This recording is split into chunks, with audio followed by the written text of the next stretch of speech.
J'ai suivi le fil, je me suis remis en contact avec l'expérience du bateau supramental.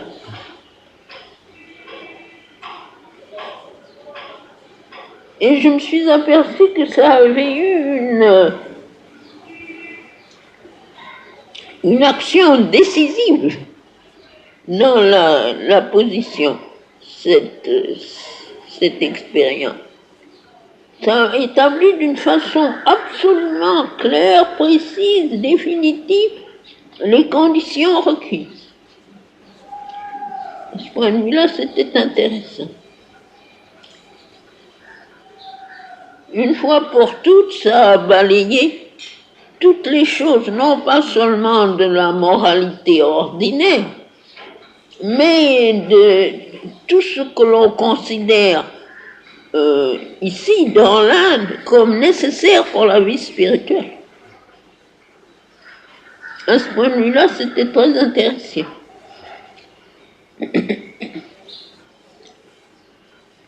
Cette espèce de soi-disant pureté ascétique, n'est-ce pas?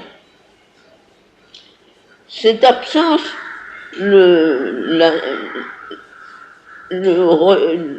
la pureté ascétique, c'est tout simplement le rejet de tous les mouvements du vital. Au lieu de prendre ces mouvements et de les tourner vers le divin, c'est-à-dire de voir en elle la présence suprême et justement de laisser le suprême y agir librement, on lui dit non, ça ne te regarde pas. Il n'a pas le droit d'entrer là-dedans. Le physique, ça c'est une vieille affaire, on le sait. Mais on y a ajouté le vital. Et tous ici sont comme ça, même maintenant peut-être, pas négligence un peu, mais au début il était comme ça aussi. Il n'y avait que les choses qui étaient classiquement reconnues comme ou sacrées ou admises par la tradition religieuse, comme par exemple la sainteté du mariage et n'est-ce pas, les choses comme ça. Mais la vie libre, oh là, c'était incompatible avec toute vie religieuse. Alors tout ça, ça a été complètement balayé, une fois pour toutes. C'est pas pour dire que ce qui est demandé est plus facile. C'est probablement beaucoup plus difficile. Au point de vue psychologique, ça c'est ce dont j'ai parlé dans cette réponse à cet homme, c'est l'égalité parfaite. Ça c'est une condition absolue. J'ai observé depuis ce moment-là, pendant des années, qu'aucune vibration supramentale ne se transmet excepté dans cette égalité parfaite. S'il y a la moindre contradiction de ça, en fait, le moindre mouvement d'ego, de la préférence de l'ego, ça passe pas. Ça ne se transmet pas. Ce qui fait déjà une assez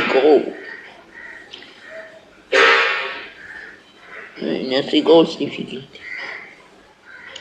Et en plus de ça, il y a deux choses qui, pour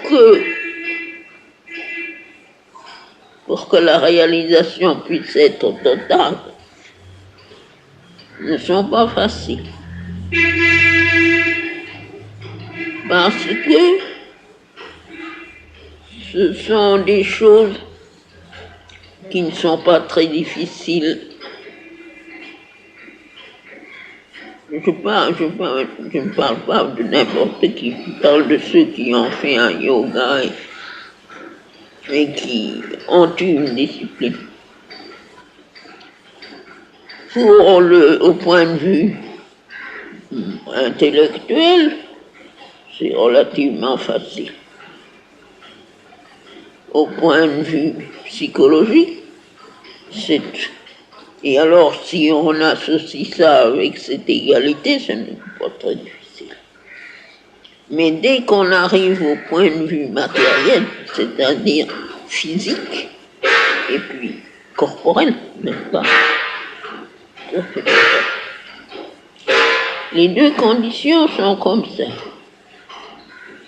Un pouvoir d'expansion, d'élargissement, pour ainsi dire, indéfini.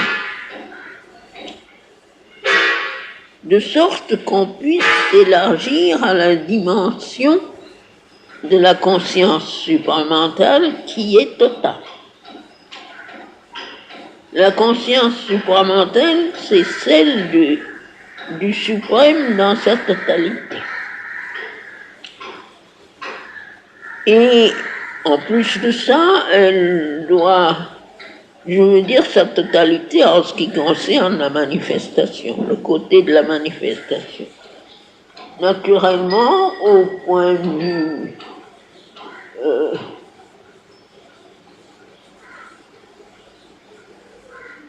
supérieur de l'essence de ce qui devient supramental dans la manifestation,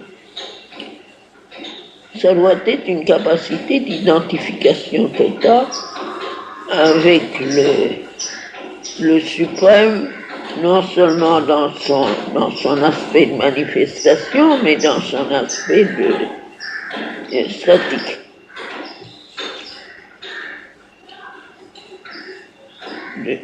N'est-ce pas, nirvanique au point de vue manifestation. Le non-être. Mais en plus de ça, il faut être capable de s'identifier au suprême dans le devenir. Et ça implique ces deux choses, un élargissement au moins indéfini, parce que c'est un élargissement qui doit être en même temps une plasticité totale afin de pouvoir suivre le suprême dans son devenir.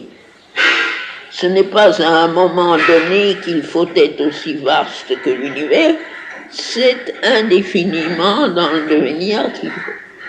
Ça, ce sont les deux conditions. Il faut que ce soit potentiel.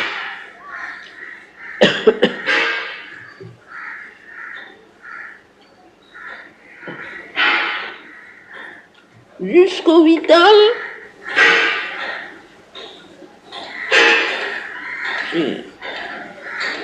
dans le domaine des choses, je veux dire plus que faisable, fait.